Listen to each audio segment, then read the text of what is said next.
Okay, let's dive right into this explainer. Today, we're unpacking a really fascinating, highly detailed sequence of events presented in a recent investigative source. It's honestly a modern-day mystery, and it sits right at the intersection of education, media influence, and national controversy. We're going to be looking at the case of a phenomenally popular educator known as Khan Sir.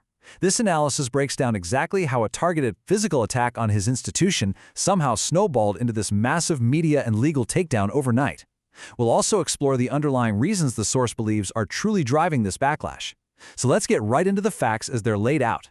In the dark, the sound of bullets firing echoes. That paints a pretty vivid picture, doesn't it? According to our source, this is the inciting incident. On the night of June 2nd, in a major hub for students preparing for government exams in Patna, a dramatic midnight attack happens. We're talking 15 to 20 people descending on a local coaching center out of nowhere. They're throwing stones, destroying property, and as the report notes, a security guard was actually beaten so severely he had to be hospitalized. Gunshots were echoing in the dark. So this wasn't just some random act of vandalism, right? It was a highly targeted strike. Now, to really grasp why this event is such a big deal, we have to talk about who was actually attacked. This center belongs to Khan Sir, and if you aren't familiar, he is, by pretty much every metric, India's most famous teacher. He has over 25 million YouTube subscribers. 25 million! And his fame comes from a massive contrast with the norm. While your standard traditional coaching centers are out there charging hundreds of thousands of rupees, Khan Sir's entire model is built around deeply affordable education, specifically for students from poorer backgrounds. The source even points out his philanthropic work, like he recently opened a hospital in Patna where a blood test costs literally 7 rupees. An ECG is just 25 rupees. He didn't build his empire with massive corporate wealth, he built it with a camera, a whiteboard, and just a brilliantly accessible teaching style. But right after the attack, the narrative takes this completely bizarre twist. I mean, how does the victim of a violent midnight attack suddenly become the prime suspect? Well, according to the source, Khan Sir initially filed a complaint against a rival institute, figuring it was just competitive sabotage. At first, the police said they found no evidence of any firing, but then, a day later, a video surfaces. It shows Khan Sir's own security guards firing into the air, which the guards explicitly claimed was just self-defense to survive the mob. Despite that, the police allegedly stated that Khan Sir ordered the firing himself. So, literally overnight, the educator who was violently attacked is suddenly slapped with an FIR bearing massive charges, attempt to murder and violations of the Arms Act. Which brings us to part 1, the media fallout. Because as these legal troubles started, the story gets even stranger. Now, what's really interesting here is the pacing. The source meticulously maps out this rapid, 9-day sequence where the establishment seemingly just turns on him. It's wild. June 2nd, the midnight attack happens. Skip to June 5th, not only is the attempted murder FIR registered against him, but out of nowhere, the Bihar Fire Services conducts a sudden audit of his center and demands rapid repairs. Then just 2 days later on June 7th, he is hit with a 20 million rupee defamation suit. The machinery here just moved with breathtaking speed. And during this exact same week, the source highlights a stark, almost instantaneous shift in the media coverage. Historically, Khan Sir was celebrated. News anchors would literally applaud him on air, calling him a great teacher and social worker. But in the days following the attack, the source reports that certain media outlets completely flipped the script. They dropped his common moniker and started emphasizing the name Faisal Khan, heavily leaning into a Hindu-Muslim angle to polarize the viewers. They suddenly started running these dramatic broadcast segments called Operation Khan Sir, labeling him a coaching mafia who illegally occupied land and literally declaring him an absconding criminal. So you really have to stop and ask, was this rapid, perfectly synchronized takedown across the police, fire departments, and national media just a coincidence?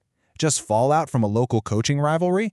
Well, the analysis strongly argues that it absolutely was not. This leads us right into part 2, the real catalyst, tracing things back to May 3rd. Let's anchor the sheer scale of this controversy for a second. 2.2 million. The source explains that on May 3rd, over 2.2 million students sat for the NEET medical entrance exam in India. But the integrity of that exam was completely compromised. The paper had been leaked, and the whole exam ended up being canceled on May 12th. This was a massive disaster that affected literally millions of families across the country. And this right here is where Khan Sir entered the fray on a massive national level. The source details how he quickly became one of the absolute loudest, most influential voices standing up for these students. He pointed out the harsh reality: many of these kids come from families who take out crippling loans or mortgage their only jewelry just to afford the education and the travel to these exam centers.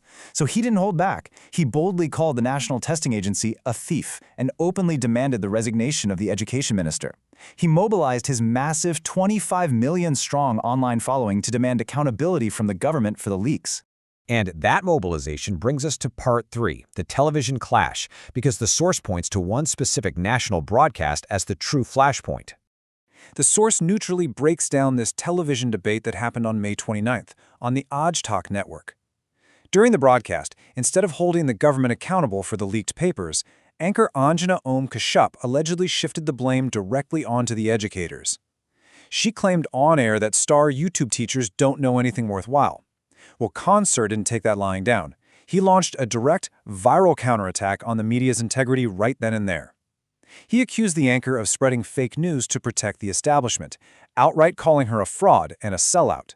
And this brilliantly illustrates the fallout from that exact moment. Remember that crazy timeline we looked at a minute ago? That staggering 20 million rupee defamation case filed in the Delhi High Court on June 7th? The source points out that it was filed directly by that exact news anchor, Anjana Om Kashyap, in direct retaliation for Khan Sir calling her a sellout journalist during that NEET debate. So the chronology outlined by the source strongly suggests that the local shooting incident in Patna simply provided the perfect, convenient cover to launch this massive legal and media assault against him. So what's the endgame here? Let's look at part 4, suppressing the protest. The source argues that making a highly public example out of Khan Sir serves as a stark warning to any other teacher out there. By defaming a beloved educator and specifically injecting this polarizing Hindu-Muslim angle to distract everyone from the actual exam leaks, the establishment is attempting to fracture public unity. And you know, it wasn't just Khan Sir. The source reports that right after students protested the NEET paper leak, the Uttar Pradesh government suddenly swooped in and seized 3 large coaching centers belonging to other teachers who had also dared to stand in solidarity with the students. On top of that, the source claims there have been active operations to plant fake protesters just to delegitimize the entire student movement. The source gives a really specific kind of unbelievable example of these planted protesters.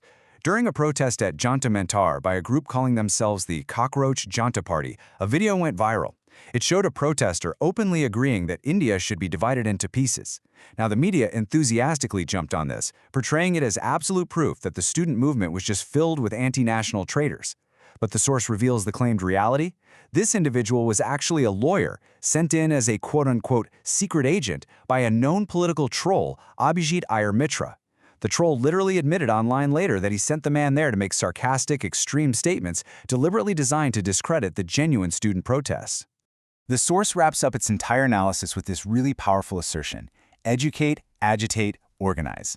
According to the source, this right here is what the establishment truly fears. When educators use their massive equalizing platforms, like a YouTube channel with 25 million subscribers, to actually organize the youth and agitate against systemic corruption, they become a massive threat. So the sudden media shift, the sudden legal charges out of nowhere, and the sudden property seizures, the source portrays these not as the wheels of justice, but as a highly coordinated suppression of those 3 very powerful words. Which brings us to the end of today's explainer. The source presents a timeline that really forces us to challenge the surface-level news cycle, asking us to look much deeper at the actual chronology of cause and effect. So based on the evidence presented today, what do you think? When a beloved educator suddenly becomes public enemy number 1 literally overnight, right after speaking truth to power, are we really watching justice run its course? Or are we witnessing a masterclass in media distraction? It's a question that certainly makes you want to look a little closer at the next big headline. Thanks so much for diving into this with me.